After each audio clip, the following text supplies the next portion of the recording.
Hello children, welcome to the class of economics. Today I am going to start a new chapter with you people, that is national income, जो कि finals के लिए बहुत ज्यादा important है और इसकी वेटेज भी बहुत ज्यादा है. Sometimes it can come for 12 marks, maximum 18 marks तक भी गया है. ठीक है, तो इसमें प्रैक्टिकल भी करना है हमने और थ्योरी भी करनी है. हम अभी प्रैक्टिकली स्टार्ट करेंगे इस चैप्टर का, लेकिन अभी उससे पहले आपको पता होना चाहिए व्हाट इज नेशनल इनकम. तो what is national income? Anyone in my class? Shiron? Sir, income earned by the normal residents of the country. Okay, very good answer. Income earned by normal residents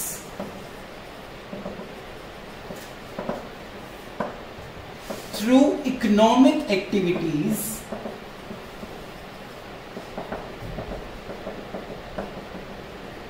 in our country. तो income earn का मतलब क्या होता है कि जो आप पैसे कमा रहे हो बाय नॉर्मल रेजिडेंट्स जो इंडिया के सिटीजन्स हैं, जो रेजिडेंट्स हैं यहाँ के, through economic activities. Raman, what is economic activity? Which are taken to earn a living. To earn a living और टू अर्न द प्रॉफिट, जिसका मेन मोटिव होता है हम इनकम कमाए रिटर्न में. Very good answer.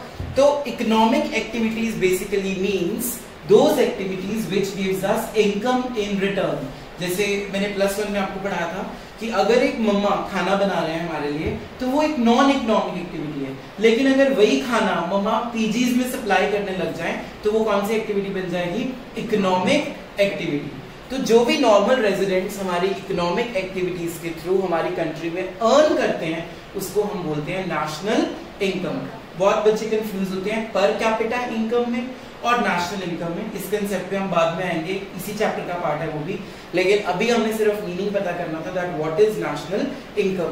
Here economic activities also refers to the goods and services. अब यहाँ पे जब हम बात कर रहे हैं ना तो गुड्स एंड सर्विसेज इंडियन की बात करेंगे, हम लोग इसमें इंपोर्ट एक्सपोर्ट की बात नहीं करेंगे. जो इंडिया से अर्निंग हो रही है डोमेस्टिक प्रोडक्ट्स की, हम उसकी बात कर रहे हैं. तो this is the definition of national income. एक बार रीड कर रहा हूं. Income earned by normal residents through economic activities in our country. Is it clear? Yes, sir. Okay, now let's move further. अब हम स्टार्ट करेंगे इसका प्रैक्टिकल. इस चैप्टर का प्रैक्टिकल बेस्ड है 3 इक्वेशंस के ऊपर. तो अगर वो तुम्हें इक्वेशंस नहीं आएंगी तो ये चैप्टर फिनिश्ड, मतलब समझ में नहीं आएगा. तो पहले हम वो 3 इक्वेशंस करते हैं आज. वो 3 इक्वेशंस क्या है? Number 1, first equation is gross is equals to net plus CFC. Gross is equals to net plus CFC. Gross का मतलब होता है टोटल. ग्रॉस का मतलब क्या होता है? टोटल. CFC की फुल फॉर्म होती है इकोनॉमिक्स में consumption of fixed capital. It means nothing but the depreciation. Depreciation का मीनिंग याद है? Wear and tear in the value of fixed assets is known as depreciation. तो एक बार बोर्ड पे ध्यान दीजिए. Gross is equals to net plus CFC. This is the first equation. जैसे हम बचपन में थ्योरम्स लर्न करते हैं, पाइथागोरस थ्योरम या फॉर्मूलाज कैसे डेवलप हुए, तो ये एक बेस है इस चैप्टर के लिए. अगर आपको ये 3 इक्वेशंस लर्न नहीं होती या आप इसको नहीं क्रैम कर पाते तो आप ये चैप्टर सॉल्व नहीं कर सकते. और जो मेरा वे है पढ़ाने का वो बहुत शॉर्टकट है, इसी से आप अपने फॉर्मूलाज डेवलप करोगे. वो मैं अभी बता दूंगा तुम्हें कैसे. तो पहली इक्वेशन एक बार फिर से देखो. Speak out. Gross is equals to net plus CFC. Gross का मतलब क्या होता है? टोटल. CFC की फुल फॉर्म क्या होती है? कंजम्पशन ऑफ फिक्स्ड कैपिटल, जिसका मतलब क्या होता है? Depreciation. Depreciation means wear and tear in the value of fixed assets. अब नेट का मतलब क्या होगा? अगर कुछ ग्रॉस में से हम माइनस कर दें तो क्या आंसर आ जाएगा हमारा? नेट। जैसे +1 में आपने ग्रॉस प्रॉफिट निकाला है और फिर नेट प्रॉफिट निकाला था। एक रेवेन्यू चैप्टर था, एक प्रोड्यूसर्स इक्विलिब्रियम था। प्रोड्यूसर्स इक्विलिब्रियम में दो कंडीशंस थी, MR is equals to MC, MC should be rising. उसमें दो तरह का प्रॉफिट पड़ा है, ग्रॉस प्रॉफिट और नेट प्रॉफिट। और जो अकाउंट्स वाले स्टूडेंट्स हैं, जो मेरे साथ कॉमर्स वाले हैं, उनको तो इजीली पता होगा ट्रेडिंग अकाउंट से कौन सा प्रॉफिट निकलता था? ग्रॉस। और P&L से कौन सा निकलता था? नेट। तो ग्रॉस मींस टोटल प्रॉफिट और नेट मींस उसमें से कुछ खर्चे, कुछ एक्सपेंसेस क्या कर देते होते थे तुम? माइनस। तो यहाँ पे हम ग्रॉस में से अगर डेप्रीसिएशन माइनस कर दें तो क्या निकल जाएगा? नेट। क्योंकि इज इक्वल्स टू के इधर अगर प्लस है, अगर हम इसको इधर लेके जाएंगे वो क्या हो जाएगा?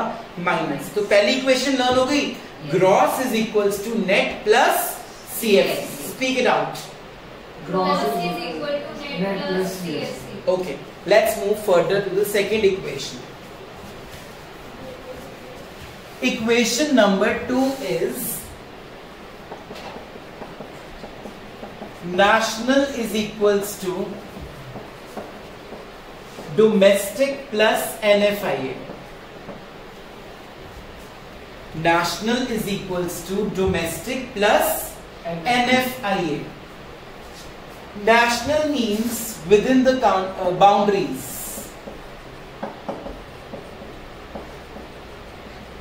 of your nation,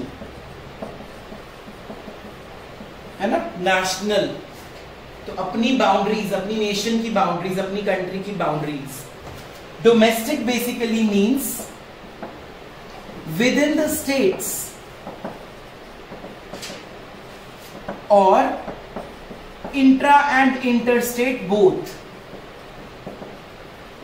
लेकिन डोमेस्टिक का मतलब होता है इसमें फैक्टर इनकम ऐड नहीं है। अब फैक्टर इनकम आपका मीनिंग याद है आपको? फैक्टर इनकम का factor income means two sided incomes, है ना? अगर आपने किसी को लैंड दी वो आपको क्या देगा उसके बदले में? रेंट। अगर आपने लेबर दी उसको क्या मिलेंगी? वेजेस। अगर आपने कैपिटल लगाई उसको क्या मिलेगा? इंटरेस्ट। और एंटरप्रेन्योर को क्या मिलेंगे? प्रॉफिट्स। तो ये फैक्टर इनकम हुई। अब व्हाट इज NFIA? इकोनॉमिक्स में NFIA basically means net factor income from abroad. क्या बोलेंगे इसको? Net factor income from abroad. अब फैक्टर इनकम फ्रॉम अब्रॉड का मतलब क्या हुआ? फैक्टर इनकम फ्रॉम अब्रॉड का मतलब हुआ कि सपोज हमारी क्लास में कीर्ति है, उसने कोई लैंड खरीदी बाहर वाली कंट्री में, तो उसको पे करना पड़ेगा ना उस लैंड के लिए। या फिर अगर उसने वो लैंड वहां पे खरीद के एज एन इन्वेस्टमेंट रख लिया और उसको रेंट पे चढ़ा दिया, तो कीर्ति को इनकम आने लग जाएगी वहां से एज अ रेंट। तो वो उसकी इनकम हुई, लेकिन कौन सी इनकम हुई? फैक्टर इनकम हुई। Factor income from abroad means two sided income जो बाहर से आपको यहाँ पे कंट्री में अर्न हो रही है। क्लियर हुआ? तो अब इक्वेशन क्या बन गई? नेशनल का मतलब क्या होता है? जब आप अपनी स्टेट के goods with in the state, with in और बिटवीन द टू स्टेट्स जो भी ट्रेड हो रहा है गुड्स एंड सर्विसेज का, उसमें अगर आप factor income from abroad add कर दोगे तो क्या निकल जाएगा हमारे पास? Total national. National means within the countries of your nation as a whole. Similarly मैंने यहां वर्ड किया नेट। नेट का मतलब क्या होता है? Factor income minus factor payments. मतलब जो आप अर्न कर रहे हो और जो आप पे कर रहे हो उन दोनों का डिफरेंस होता है नेट। फॉर एग्जाम्पल, जैसे कीर्ति का ही मैं एग्जाम्पल लेता हूं। अगर कीर्ति बाहर वाली कंट्री को $10,000 पे करती है और $30,000 अर्न कर रही है, तो जितना अर्न कर रही है उसमें से पेमेंट वाला क्या कर देंगे? माइनस जो बचा 20,000 वो आ गया NFIA, that is net factor income from abroad, means factor income received minus factor income paid। received में से paid क्या कर देना है हमने? Minus.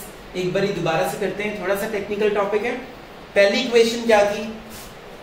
Gross is equals to net plus gross का मतलब टोटल, CFC की full form consumption of fixed capital, जिसका मतलब क्या होता है? डेप्रीसिएशन। क्लियर?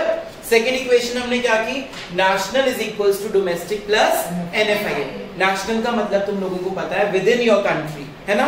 डोमेस्टिक मतलब इंटर स्टेट, इंट्रा स्टेट, जो भी ट्रेड हो रहा है इकोनॉमी में वो सारा कुछ हो गया। उसमें हम NFIA ऐड कर देंगे। NFIA को हम बोलते क्या है, net factor income from abroad, जिसका फॉर्मूला है रिसीव्ड माइनस पेड। मतलब अगर आप रिसीव भी कर रहे हो और अगर आप पे भी कर रहे हो तो रिसीव्ड में से पेड वाला अमाउंट हमने क्या करना है, माइनस करना है। तो received minus paid is net factor income from abroad. Any doubts? Okay, let's move to third equation, the last equation. Equation number 3 is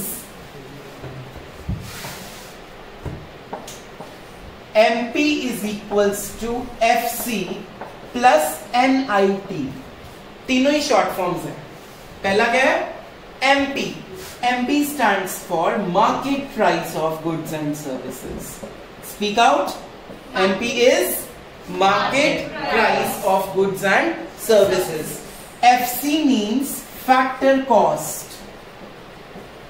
cost of goods and services. अगर आप, एक फैक्टर ऑफ प्रोडक्शन होता है land, एक होता है labour, एक होता है कैपिटल, एक होता है एंटरप्रेन्योरशिप, तो उनकी कितनी कॉस्ट है उसको बोलते हैं हम factor cost. So what is factor cost? The cost of inputs. आपने कॉस्ट चैप्टर में पढ़ा था माइक्रो में। What is factor cost? Cost of inputs, land, labour, capital and entrepreneur. And NIT stands for net indirect taxes। अब net indirect taxes का मतलब होता है जो टैक्स आप गवर्नमेंट को पे करते हो इनडायरेक्ट फॉर्म में, डायरेक्टली जाके सबमिट नहीं कर रहे हो, इनडायरेक्टली कर रहे हो। कौन सा टैक्स है हाल ही में जो इंट्रोड्यूस हुआ है? The best example in our country is GST, that is goods and service tax. इससे पहले बहुत सारे इनडायरेक्ट टैक्सेस थे, जैसे कि एक्साइज ड्यूटी, अभी भी प्रिवेल कर रही है ये, custom duty, value added tax that is VAT. ठीक है, तो ये सारे कौन से टैक्सेस हुए? इनडायरेक्ट टैक्सेस हुए, जो आप इनडायरेक्टली गवर्नमेंट को पे करते हो। तो मार्केट प्राइस ऑफ गुड्स कैसे निकलता है?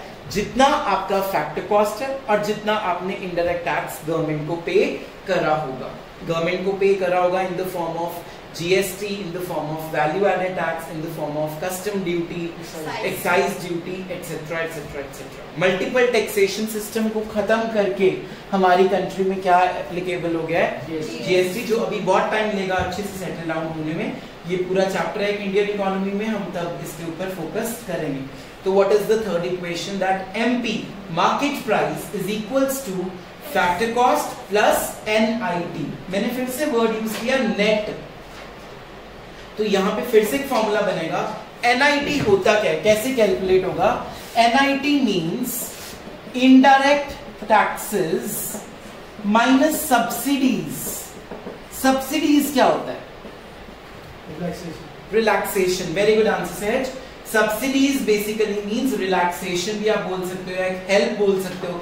जैसे गवर्नमेंट सब्सिडी दे रही है। कोविड-19 में कितने की सब्सिडी अनाउंस किया हाल ही में? 20 लाख करोड़, 20 लाख करोड़ सब्सिडी ऑफर की है।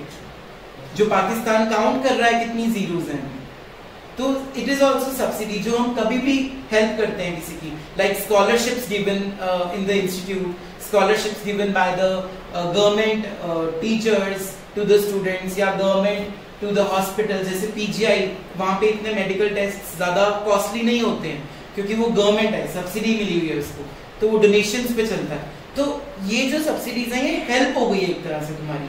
तो जो प्रोड्यूसर्स होते हैं उनको सब्सिडीज गवर्नमेंट देती है, राइट? तो जो वो टैक्स पे कर रहे हैं जितना, उसमें से सब्सिडी को माइनस कर देंगे तो क्या निकल जाएगा? Net indirect tax. तुम्हें क्वेश्चन में सब कुछ गिवन होगा कि कितनी सब्सिडी है, कितना टैक्स है, कितना GST तुम पे कर रहे हो। तो let's recap all the 3 equations. क्या है 3 equations? The very first equation is gross is equals to net plus CFC, national is equals to domestic plus and MP is equals to FC plus NIT।